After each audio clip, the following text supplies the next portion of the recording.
Ladies and gentlemen, nice to be back. My third time on this stage today, but I promise you we saved the best to last. Not billing you too highly there, putting you under pressure. But I am delighted to be joined for this panel by Inyo and Blythe. Thank you for being with us today. Our pleasure. And I think before we get into the conversation, it might be useful if you could both just give a quick overview of your role and the companies that you represent. So Blythe, over to you, ladies first. Thank you. Happy to do that. First, a small correction. I'm a, but not the, founding partner of Motive. There are more than one of us. Motive is a specialized private investment firm that is a stage agnostic investor. We do things ranging from incubation, venture, through growth and buyout, only in financial technology, headquartered in New York, but with offices around the world. And we invest in infrastructure like software businesses that power the financial firms and embedded finance around the globe. Thank you. Inyo.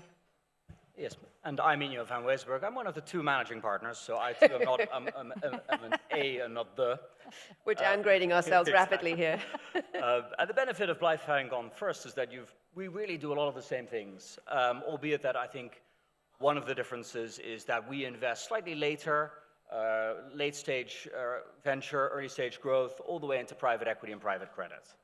And we do that really in all areas of financial services and the related technologies around that, which could be healthcare, elements of legal, elements of software. Thank you.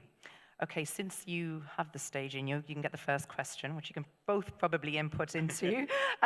What are the biggest risks in investing in fintech? Very broad question, but I'm sure you'll have some examples. Where to start on this question? I think one of the biggest risks that we see is that people underestimate the value of the incumbents. The fact that banks and insurance companies have been around for hundreds of years does not make them irrelevant. It makes them extra relevant. They have to embrace technology, but a lot of the things they're doing were right. And I think many fintechs that you see, certainly on the earlier side of things, come in and say everything they were doing is wrong. They have no idea how to underwrite, they don't understand data, they don't understand customer engagement. Parts of that are true, but so much else they are doing correctly. And I think that, for us, one of the things we focus on is that marriage of new and innovative technologies, but harnessing the power that the incumbents have. Would you say that's fair? I mean, are you more looking towards the opportunities as opposed to the risks? Well, in this business, you obviously have to look at both, and I actually would agree with Inyo's point. I hope I said that correctly, by the way. You did. Very much so, and I think disrespect for the status quo can be quite a significant risk. And I would also add that I think in order to disrupt an industry, particularly this industry, you need to understand how and, equally importantly, why it works, and also how and why it's regulated. And I think that a lot of fintech investment activity has been very focused on the notion of any 8-year-old could do a better job at designing the financial system, or a better financial system than the one we have today. But that really lacks some of that context and experience as to why it's very important that things like regulation, stability, and so on are preserved. Having said that, one would probably have hoped that we would manage to, for example, get to settlement in less than 2 days more quickly than we got to autonomous vehicles driving on the streets. But we haven't. So not to say that there isn't room for plenty of disruption in financial services driven by technology. There is a tremendous amount of change to come. Are there variances around the world, Blythe? Yes. I mean, I think as with all industry sectors and segments, the financial services industry looks very different, whether you're looking at it in a very fast-growing region such as here locally versus some of the more established markets. And in fact, one of the great advantages that the emerging markets and faster-growing regions have is to leapfrog in terms of taking the best of what has come before and building on that, rather than being bogged down with some of the tech debt, the infrastructure, the legacy that can sometimes slow down innovation in older markets, more mature markets. So there are enormous variances. Inyo, what's your experience of, the various global markets?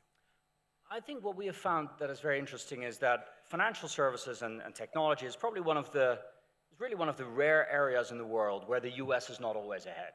Most things we think about, whether it's consumer behavior, the US is miles ahead. Whereas if you look in financial services and in kind of the technology around it, there are many elements where not just emerging markets, but also other mature markets are further ahead. I think one of the great examples out there is insurance. If you look at insurance distribution, whether it's to SMEs or on the retail side, the UK is by far the most advanced market in the kind of the Western Hemisphere. And just using the lessons you can draw from the UK and bringing that to the US has tremendous value. So I think there's often a temptation to look too far out, to see what's happening in China, to see what's happening in India, when the answers can be much closer. And we spend a lot of time looking at those dimensions. Blythe mentioned disruption just in her last answer. When we have disruption versus collaboration, I guess, can you tell us about what is impacting that? Technology, how that's transforming the industry, but equally disrupting it? I was just listening to Jayesh talk about Wio Bank here in the Emirates, and I think there's some. I'm a customer of Wio, and I was onboarded in 6 hours, and that is staggering. For me, that is the disruption. The disruption is not that they're a digital-first bank. The disruption is the fact that you can become a customer in 6 hours. Blythe, I'm sure you've had experiences in the US. I'm sure you've had experiences elsewhere in the world as well. I mean, 6 days would be a record. Yeah. And I think that, where some disruptive technologies can become collaborative is interesting, where, the ability to draw that disruptive element of customer onboarding into a traditional incumbent bank is a baby step, but an important step that redefines the role of the incumbents. I would add to that the reason why customer onboarding can happen in as little as 6 hours is only because of leverage of technology. Yes. And one of the things that drives banking regulators nuts is when they hear statements like that and ascribe it to sloppiness and lack of attention to the risks associated with advertently or inadvertently financing illegal activity. The reality is that modern technologies, which are all coming of age simultaneously, whether that be cloud computing and its impact on cost of compute and cost of data storage, generative AI or linear AI, distributed ledger technology, I could go on, but you get the gist. These things are bringing the ability to assess things like KYC, AML compliance, actually in a way that is more protective and more comprehensive in terms of assessing someone's entire online footprint and activities, rather than making reference to aged and dated databases, which is the old way of doing things. The reason it takes 6 hours and not 6 days is because we're streaming live, we're assessing live information and not dated databases. This is what the power of technology in this financial services space is really bringing for us. When we talk about things like AI and the technology, first up, how do we keep on top of it? And secondly, what particular technologies should we be keeping an eye on and looking out for moving forwards? Happy to. Well, I'll pick on one that perhaps just to try to think of something less obvious and that maybe hasn't been focused on the stage already today. I think one of the things that's actually quite concerning is that as the world is becoming increasingly connected, data and flows of data and information are being more intensively utilized. The importance of privacy and protection of that data obviously becomes more and more paramount. And of course, by and large, best practice involves encrypting data to protect it, rather than just securing the perimeter around it. But there's plenty of evidence that encrypted data are being stolen, presumably with a view to potentially being able to unencrypt them at some point in the future. The obvious vector through which that would occur is through quantum computing capabilities becoming commercially viable, which they are not yet, but we're beginning to approach similar capabilities through parallelizing chips in a way that essentially is beginning to approximate the power of quantum computing. And we also know that quantum computing is coming down the pipe. So imagine a world where bad actors, nation-state level or lesser level, are empowered by that kind of capacity to compute, and they will be able to defeat today's linear encryption algorithms. That is super concerning. It makes events like the work that needed to be done by the industry to prepare for Y2K, sounds rather quaint, a long time ago, but it was a big deal at the time. It will make that look like a storm in the teacup. It's a very significant body of work that every participant in our industry is going to be vulnerable to if we don't pay attention. Inya, what conversations are you hearing when it comes to, like you say, data privacy and protection? What is being done on your side to ensure that that remains in place? I think one of the big topics where we're spending time is also data sovereignty. I think there has been this move and this trend towards, all data across geographies moving into the cloud. And what we're feeling from regulators is pushback on that and a greater demand on keeping data within a nation's borders. So we're spending a lot of time with our portfolio companies talking about that, thinking about that, and ensuring that you're taking the best of what kind of cloud computing can bring, but applying that on a smaller scale within a smaller geography. Because that is really, that is also one of the great battlefields. And I think, as you said, with the risk of bad actors out there, that only gets greater once you cross national borders. How has the private equity venture capital model evolved over the years? What has been your firm's response to that? Our firm has really always focused very much on the B2B side of things. We believe that one of our strengths is the knowledge of the financial services ecosystem, the knowledge of the large strategic players in our industry, whether in the US, in Europe, here in the Middle East, or in Asia, and bringing that to bear on our investing. And I think, starting with the venture side, I think what we have seen is that a lot of the venture efforts have gone into D2C solutions. But I think we see a lot of the opportunity on that, again, I keep coming back to this, on the enabling of the incumbents. And I think on the venture side, that has been a less busy area. You happen to have two people on stage that focus on that. But when you're in a place where you can help these earlier stage businesses, get connected to big potential customers, you can help them kind of tailor their go-to-market, get their product market fit right, you can really make a big impact. So I would agree with that, and it's true, our two firms focus in similar areas from that point of view.